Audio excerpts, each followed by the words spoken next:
அந்த முருகன் கூட அருள் கொடுக்கல. அருணகுமார வந்த அப்புறம் இதுக்கு இப்போ ஒரு தீர்வு வந்திருக்குது. மக்களுடைய மிக முக்கியமான வீதி இது நடுக அதில் பீக்கு மண் போட்ட மாதிரி நடுக போடுறதான் நான் அதை அடுத்த மலைக்கு போய் கொண்டு போடுறோம். நான் அரசாங்க அதிபராக இருந்த காலத்திலே இந்த போட்டு நாங்கள் செய்ய வேண்டும் சொல்லி நீண்டவான ஒரு ஆசை இருந்தது. கனகாலமாக நாங்கள் முயன்றோம், ஆனால் அது கிடைக்கவில்லை. இந்த ரோட்டு செய்யும் கனவுல கூட இணைக்கல. நாங்கள் நீண்ட நாள் கனவுகள் பல நிறைவேறி கொண்டிருக்கின்றன. ஒல்லாந்தர் போட்ட காலத்தில இருந்து தான் இருக்கொழியா இது மறைச்சிக்கிறேன். ஒரு தடவை இந்த அரசாங்கம் வந்து செய்யல. வந்த அரசாங்கம் தான் இந்த ரோட்டை செய்யுது. ஆனால் எதிர்பார்க்காத காரியத்தை ஆண்டு செய்திருக்கிறார். செய்யக்கூடிய ஆக்கள் தான் வந்திருக்கணும். எல்லா இடங்களும் செய்தவங்களும் இதுக்குள்ளே ஏதோ அரசியல் காரணத்துக்காக நோதரியலும் வரையில்லை. கடந்த அரசாங்கங்களிலே அவர்கள் தங்களுக்கு தேவையான வீதிகளை அல்லது பிரயோசனமான முறைகளை தான் தெரிவு செய்திருந்தார்கள். 350-400 வரிய கிட்ட வரும். அப்பா சொன்ன கதை இரும்பு மாதிரி உள்ளாந்தர் போட்ட ரோட்டு அதவு இருக்கிற இடம் மட்டும் ஒரு 5 அடி உயர்த்தினா தான் திரும்ப இது ரோட்டாக இருக்கு. இல்லாட்டி வெள்ள வள்ளி கொண்டு போகிறோம். இந்த மாதிரி மழை நேரத்தில் முதல்ல முழுக்க ரோட்டில் வந்து நிற்கும் தெரியும். நாங்களும் கடவுள்கிட்ட மண்டாடி இந்த ரோட் செய்யணும். நீண்ட காலம் இந்த வீதியானது புறநிற்கப்படாமல் இருந்தது. யாரும் கண்டுகொள்ளவில்லை. இருக்கிற அரசாங்கம் தான் இந்த ரோட்டை செய்கிறதுக்கு முடிவெடுத்திருக்கு. அதனால அவருக்கு நாங்கள் நன்றி சொல்றோம். சகல வீதிகளை முனைத்து அந்த வீதிகளை நாங்கள் புனரமைத்து நாங்கள் உங்களுக்கு தருவோம் என்று இந்த இடத்திலே கூறிக்கொள்கின்றேன்.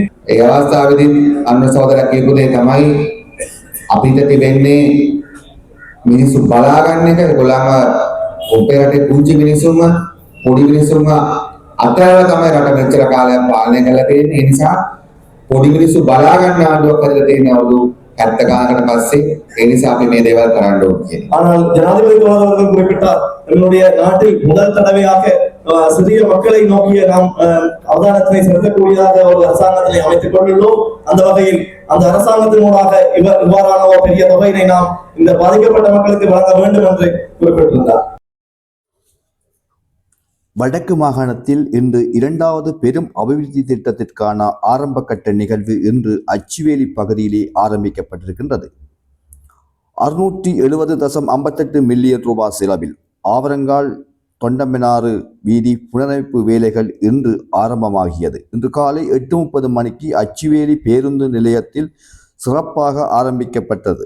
இந்நிகழ்வில் போக்குவரத்து, நெடுஞ்சாலைகள் மற்றும் நகர அபிவிருத்தி அமைச்சர் கௌரவ விமல் ரத்நாயக்கா பிரதம அதிதியாக கலந்து கொண்டு விருந்தினர்களுடன் இணைந்து வீதி அபிவிருத்தி பணிகளை உத்தியோகபூர்வமாக ஆரம்பித்து வைத்துள்ளார்.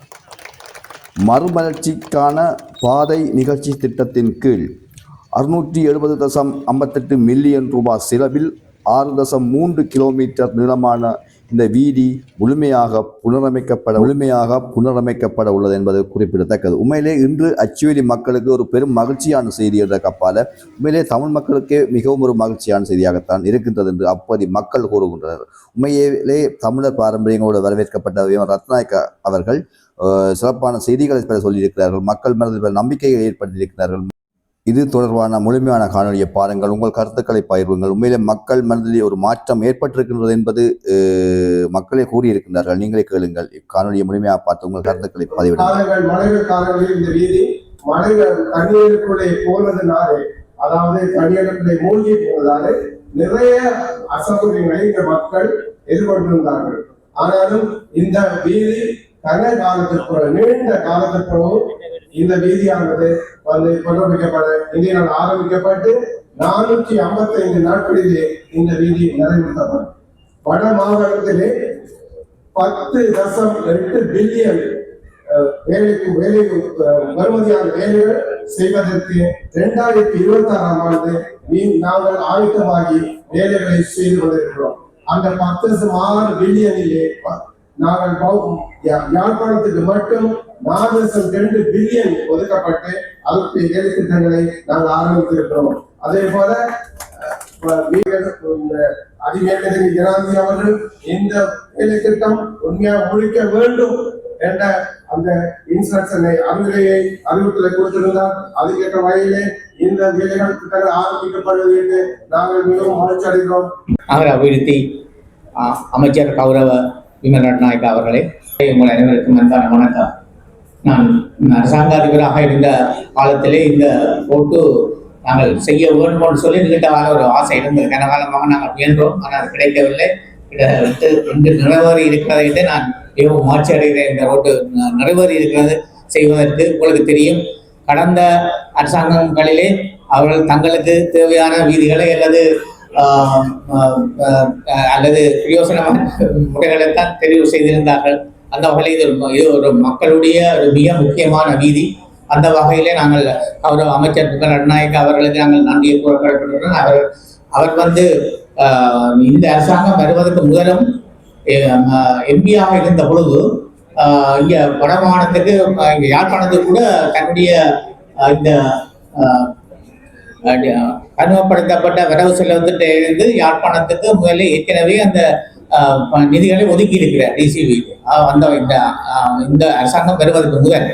அந்த வகையிலே அவர் இந்த வடமாகாணத்திலே ஒரு அக்கறையாக இருக்கிற பல வேலைகளை செய்ய வேணும் என்று சொல்லி நான் இந்த வடமாகாணத்துடைய ஆளுநராக வந்த பிறகு பல நிறைவேற்றப்படாத நாங்கள் நீண்ட நாள் கனவுகள் பல நிறைவேறி கொண்டிருக்கின்றன. அதை செய்ய வேண்டும் என்று எதை நினைத்தோம் அந்த காலத்திலே அதெல்லாம் நிறைவேறி கொண்டிருக்கிறது. அது இந்த அரசாங்கத்தின் காலத்திலே தான். உங்கள் அனைவருக்கும் எல்லோருக்கும் தெரியும், இந்த அரசாங்கத்தினுடைய காலத்திலே தான் எங்களுடைய அவருடைய திட்டங்கள், இந்த போக்குவரத்து வீதிகள், மிக முக்கியமான வீதிகள் நிறைவு செய்யப்படும். 80 கோடியில இது கோடி வரை இது செலவாக இருக்கிறது.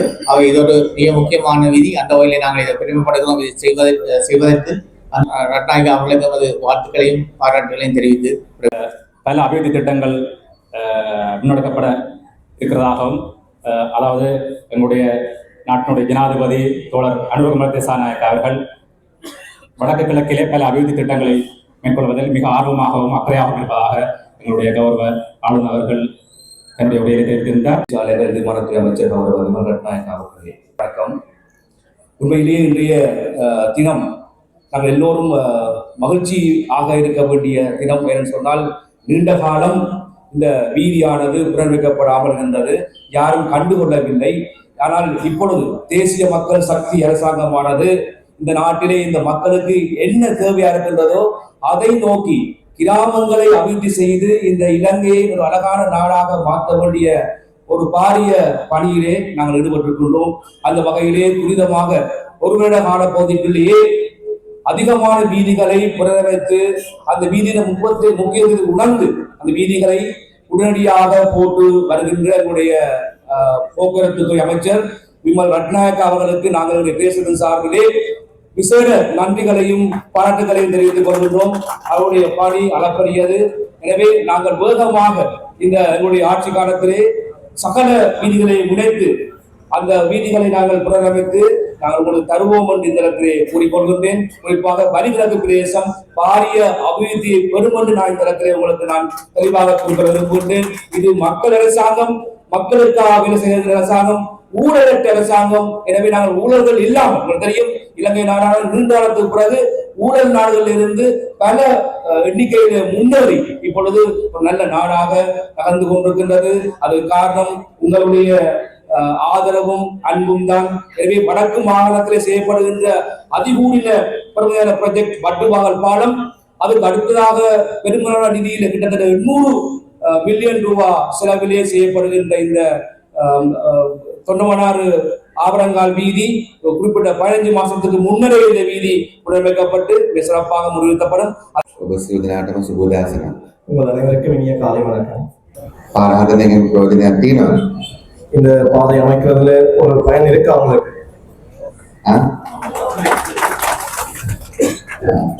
ඉතින් අපි මම හිතන්නේ කලින් කතා කරපු හැම කෙනාම වගේ මම හිතන්නේ මේ පාර 2015 when was it released totally 2015 පාර 2015ஆம் ஆண்டு தானே இந்த வீதி ஹைசெட் டிசோல இருந்து விடுவிக்கப்பட்டது.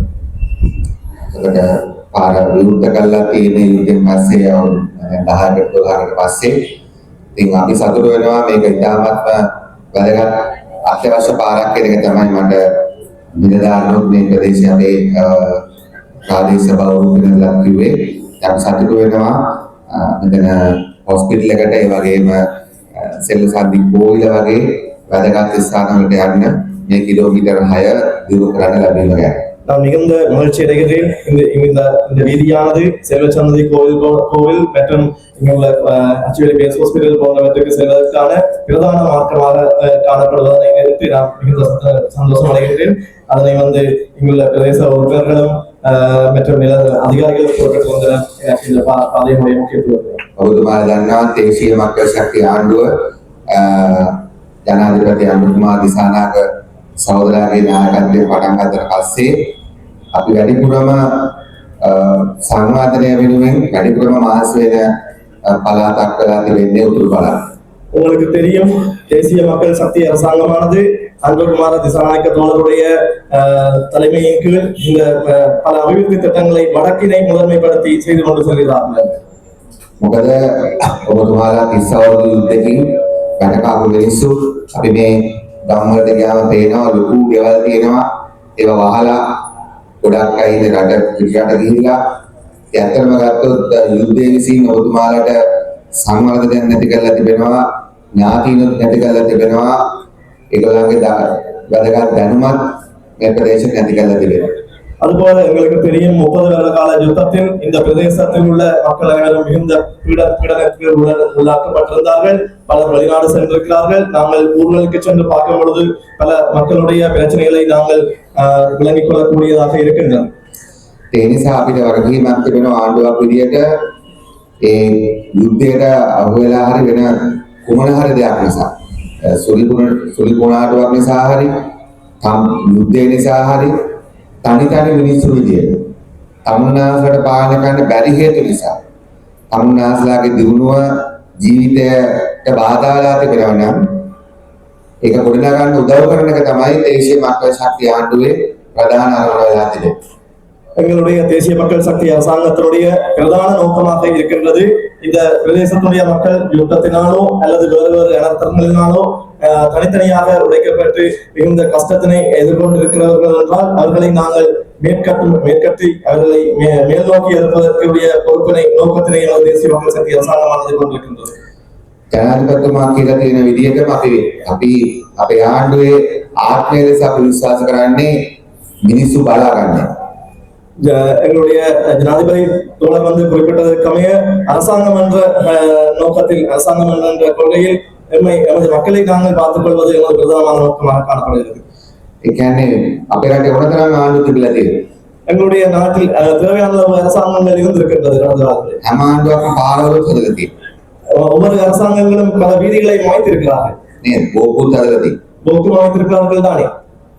නමුත් මිනිස්සු බලා ගන්න එක කෙයාරින් කියන එක. කෙයාරින් කියන එක අන්තිකට ගත්ත ආණ්ඩුවක් මම හිතන්නේ නැති වෙලා තියෙනවා. ஆனால் மக்களை மிகவும் கேரிங் என்ற அவதானமூடாக மிகுந்த அர்ப்பணிப்பாக அரவணைக்கின்ற ஒரு அரசாங்கமாக இந்த தேசிய மக்கள் சக்தி அரசாங்கம் தான் காணப்படுகிறது.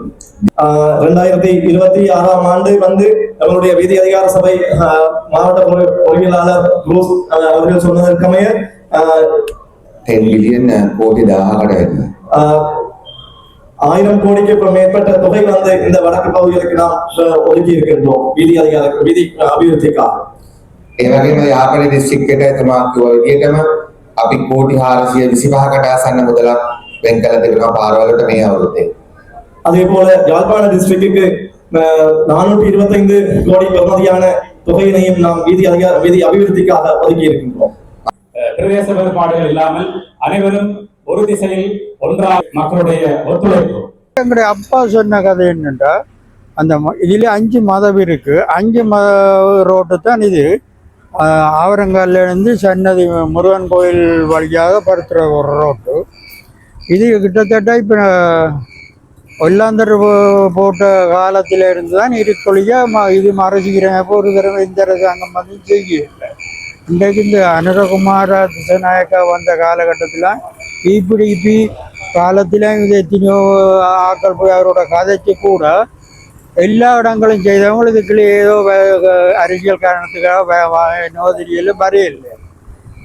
ஆனால் இந்த ரோட்டை செய்ய இதை எங்களுக்கு தெரிய எங்களோட அப்பாவுக்கு தெரிஞ்ச காலத்தில் இந்த இரும்பு மதம் கிட்டத்தட்ட இது ஒரு 350-400 வரிய கிட்ட வரும். அப்பா சொன்ன கதை இரும்பு இது உள்ளாந்தர் போட்ட ரோட்டு.